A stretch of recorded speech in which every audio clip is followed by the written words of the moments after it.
Easy, guys. I put my pants on, just like the rest of you, one leg at a time. Except, once my pants are on, I make gold records. Hey, what's up, YouTube and everybody out there? Spin Doctor, Vinyl Mayhem, Kindle, coming back to you. This time with a cat trying to jump on me. So, look out. But today I am talking about reissues and are they worth it? And let's just go ahead and get this out of here. I'm going to show it. Yep, the Doors box set. I picked it up. This was my birthday present to myself, you could say. I picked it up. I got number 670, if you can see that there, the glare, I don't know. Yeah, I got number 670. So I'm just gonna go ahead and say it.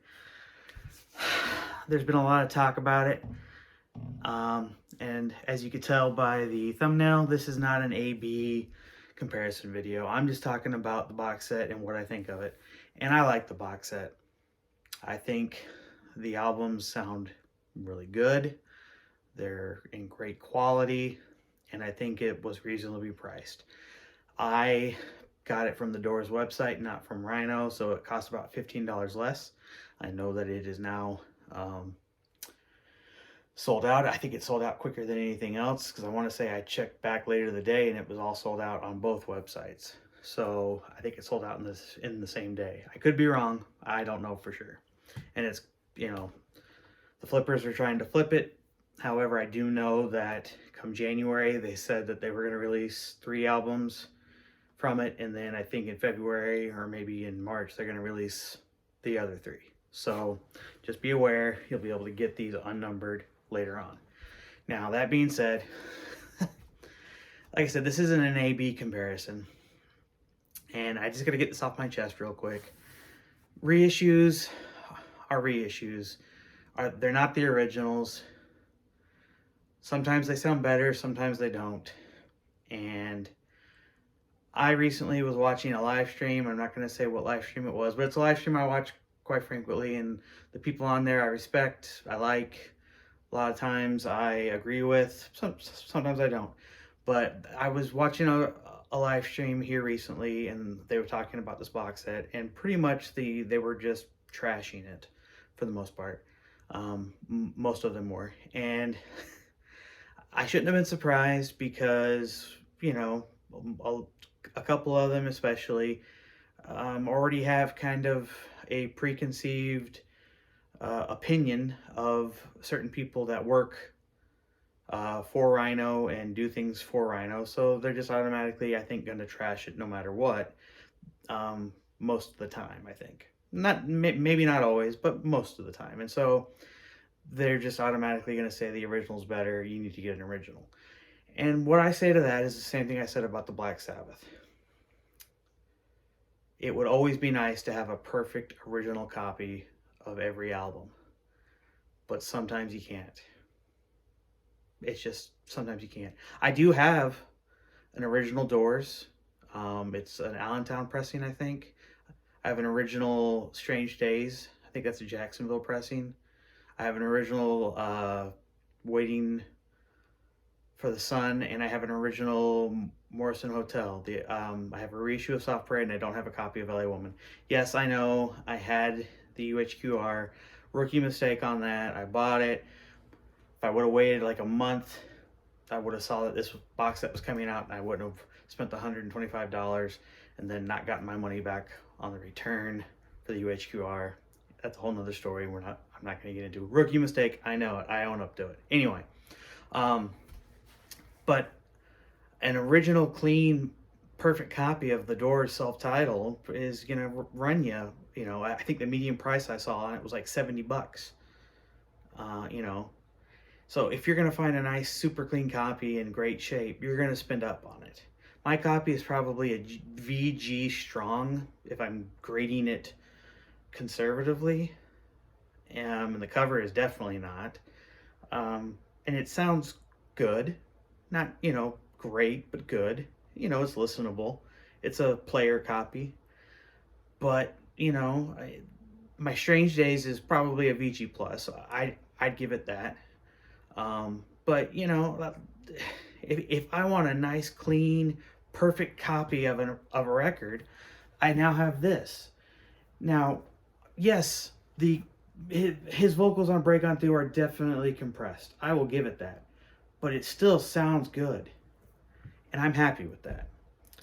And anybody else that buys this and actually gives it the time of day, not going in it with a preconceived idea or decision in their head because it was pressed here or mastered by this person or it's put out by Rhino, I think you'll enjoy it. Anyway, soapbox done. Now back to the rest of the story. All right. So here's a stack of reissues that I picked up over the last few months, and some maybe a little bit older that I've meant to get into. I just recently picked up this reissue of Rival Sons. This is, why am I going to read it on the title? The Great White Valkyrie, Great Western Valkyrie. This is the 10th anniversary edition. This album came out in 2014, obviously. This is on mint vinyl. It's this color right here. I don't want to get it out. This is a great album. Very happy that I was able to pick this up because I don't have an original. And sometimes that's why you buy a reissue, because you can't get an original. Maybe originals are like, you know, not available in your area. Maybe it was only released in Argentina or the UK. Or maybe they're just super freaking expensive. Or they were limited. And that was the deal with this one. Very hard to come by. And honestly, I think it's the same plates and everything. Because again, it's only a 10-year-old record anyway. But you just don't see it very often. And so I picked this up. It wasn't expensive. It was less than 30 bucks, I want to say. Sounds great. 2 LPs, so it's spread out. Good sounding. Very happy. Rival Sons. I've talked about them so many times. Love this band. I've been picking up all of their reissues that they've been doing because they own pretty much all of their catalog now except for a couple records. This is actually one they don't own, but they're hoping to get it back soon. But love the band.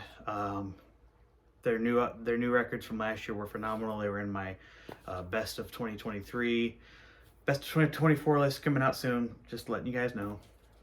Anyway, great album. Super glad I picked this up. This was a Rocktober release. This is obviously it's Deep Purple Machine Head. Again, it's a Rocktober. I have an original of this on the green label. Love it. But I wanted to pick this up because this is remixed by Dweezil Zappa. So it is the 2024 remix. So it is different.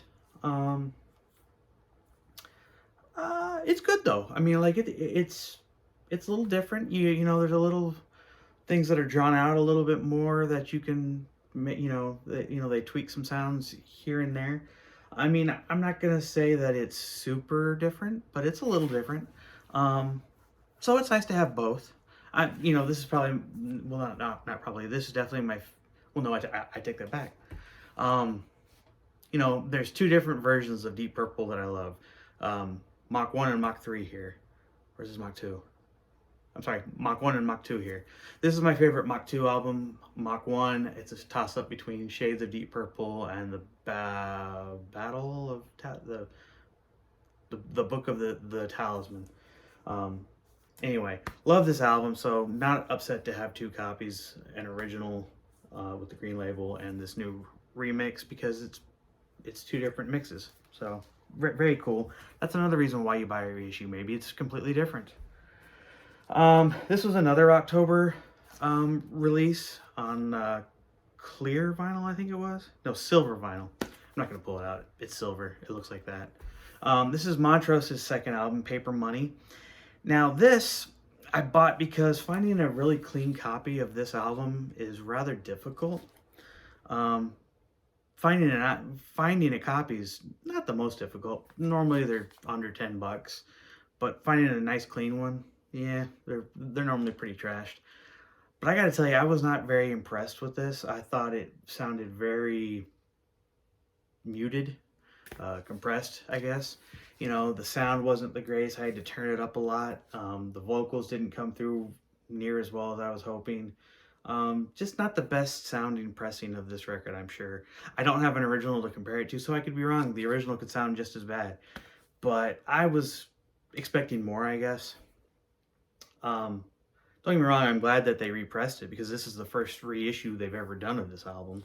Uh, but I was just hoping for more. And I guess that's just because Rhino's done such a great job with reissues, even though this isn't like the high fidelity or anything like that.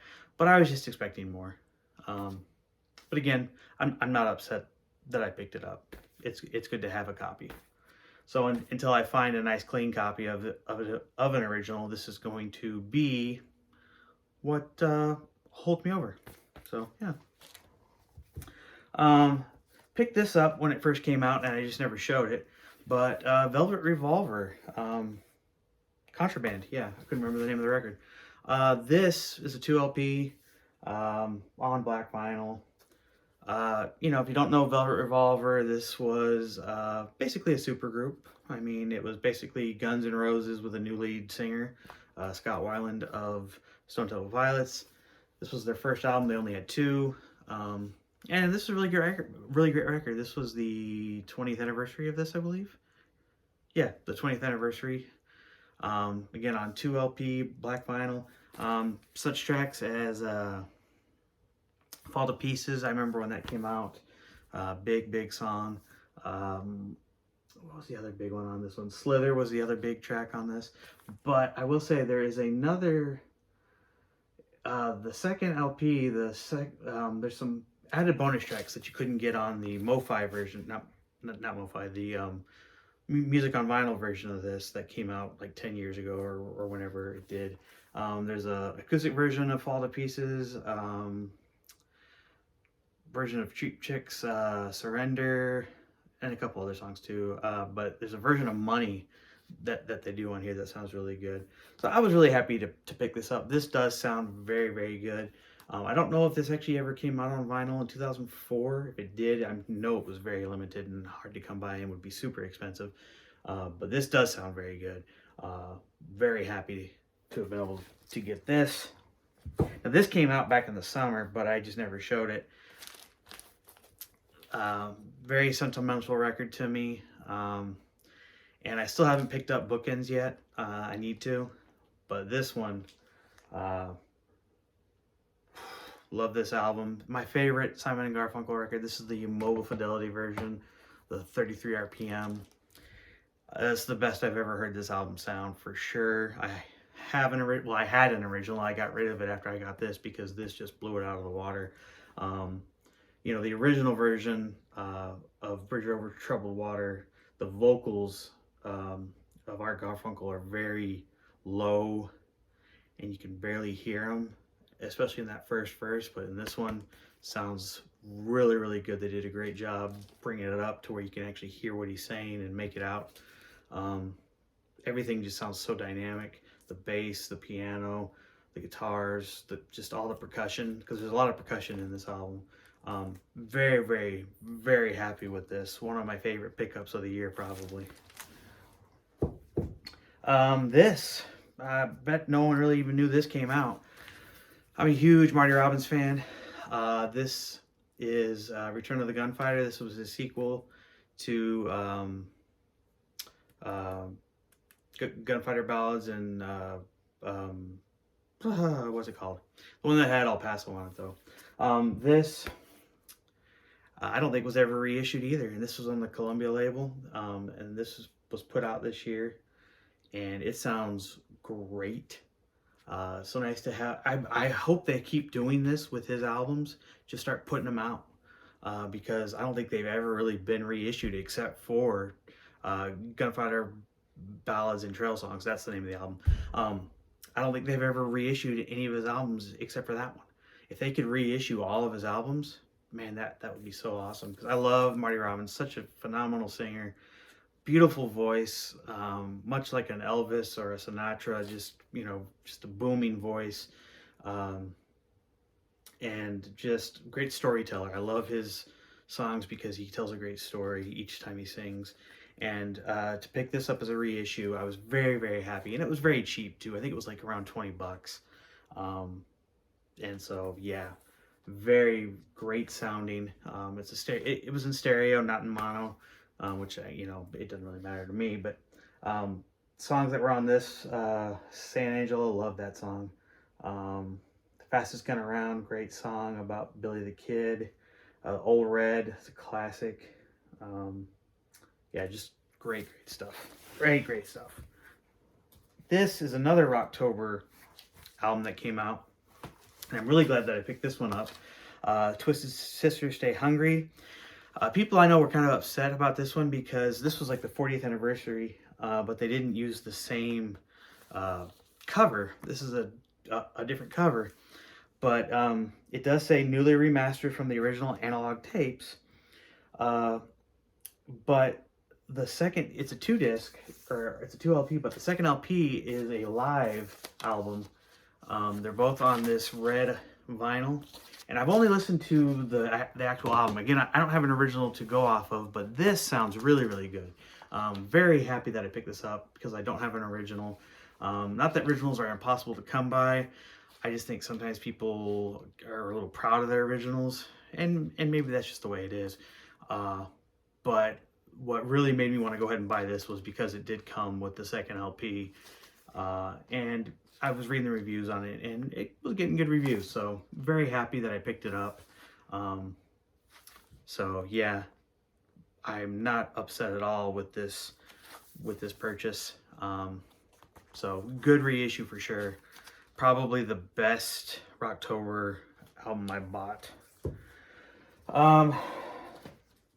This one, this is another anniversary, 30th anniversary, another country album. Tim McGraw's Not a Moment Too Soon, his debut album.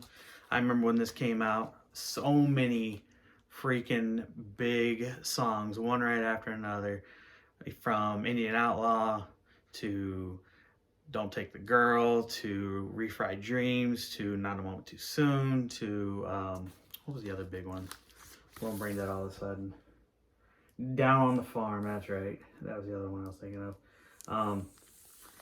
And this, I was really excited to pick this up because, again, I remember when my brother bought this on CD and listening to this all the time on CD. This has never been released on vinyl, first time ever. The hype sticker is a little bit weird because it says 30th anniversary limited edition colored 180 gram LP. And I guess what's funny about it is it's on black vinyl, and there's, I think, a Target or a Walmart exclusive that is on a cool looking colored vinyl. So I feel like they put the wrong sticker on it. Don't know, I could be wrong. But this was another disappointment because this was another one where I felt like the sound just was not there that needed to be. Very, again, muted. Did not sound very dynamic, very compressed again. I had to turn it up. It just sounded like it was in a little box instead of just being where it needed to be. And for this album, that's not what you want. Don't get me wrong, I mean, am I happy that I have this on vinyl? Of course I am. And am I still going to listen to it? Yes, of course I am. I'm just going to have to turn up the volume and tweak some stuff. But it's just not what I was hoping for something like this, you know, finally after 30 years to see it on vinyl. So a little bit of a disappointment, but again, very happy to still have the record. Just expected more. I did pick this up, another anniversary, a lot of anniversaries this year. The 30th anniversary of Weezer's The Blue Album. We all know this record. I don't really need to go into a lot of discussion about this record. It did come on this really cool looking blue. I'll pull that out and show it to you if you haven't already seen it. This really cool looking blue vinyl. What I'll say about this is I don't know a ton about the mastering because there's no information. You can't see anything in the dead wax, and on Discogs there's no information. There's no information anywhere on the record itself, the sleeve, whatever.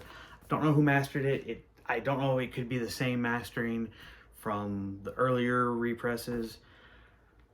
I don't know. Like, it doesn't even say that it's newly remastered, but yet I know they did a half-speed remastered version. but when you read the press release for this album, it said that this was going to be remastered. So that's why I'm so confused.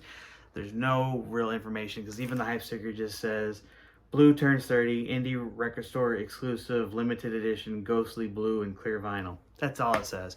So it may still be the same. I don't know. I didn't have a copy of this. That's the main reason why I waited to buy this version. I could have bought another version. I think it sounds okay. You know, does the MoFi version sound better? Maybe. I don't know. I've never heard that version. Does the 1994 UK version sound better? Maybe. I don't know. But I'm happy with this. I mean, you know, this is a great album. I just need to have this in my collection. And now I do. And I'm happy with this. And then the last record I'm going to show real quick.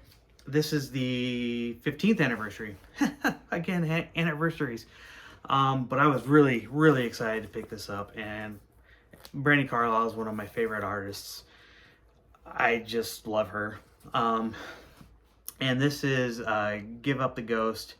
And this was her website exclusive. And it came on this Tiger's Eye vinyl, like that. Sold out pretty quick on our website, so I got really lucky. These have already gone up a little bit on Discogs. You can get it on black vinyl still. But this was her follow-up to The Story, which is by far her biggest album. But this is a great album too. She's got a duet on here with Elton John. But this sounds really, really good too. I always get a little bit worried with her reissues because some of them don't come out real good. Like I just got a recent reissue of her live with the Seattle Symphony, and it's not the best sounding. I'm glad that I have a copy of it because originals go for quite a bit of money. Even the reissues aren't super cheap, but it doesn't sound the best. This sounds really good though.